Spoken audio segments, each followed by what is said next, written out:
اس lab میں کمزور دل لوگوں کی کوئی جگہ نہیں ہے۔ یہاں اسکول آف ٹراپیکل میڈیسن میں مختلف اقسام کے 400 انتہائی زہریلے سانپ موجود ہیں، لیکن دلچسپ بات یہ ہے کہ انسانوں کے لیے خطرہ بننے والے انہی خطرناک سانپوں کے ڈنک انسانوں کی جانیں بچانے میں بھی مددگار ہو سکتے ہیں۔ This is the saw scale viper. This is from Nigeria.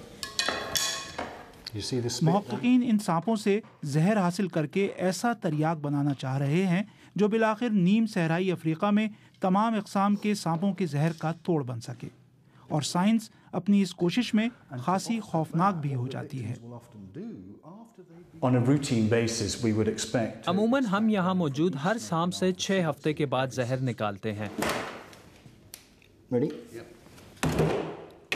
We could be doing. جس کا مطلب یہ ہوا کہ 70-80 سانپوں سے زہر نکالنا، اور یہ زہر کی بڑی مقدار بن جاتی ہے۔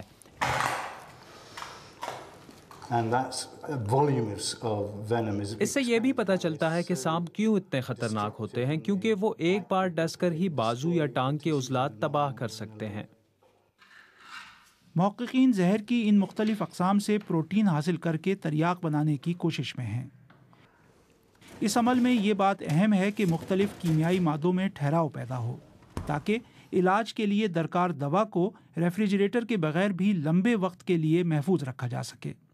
سائنسدان اس بات پر بھی توجہ دے رہے ہیں کہ اس طرح کے ممکنہ تریاک کو سب سے زیادہ خطرے سے دوچار لیکن انتہائی غریب لوگوں تک پہنچا کر جانیں بچائی جا سکیں۔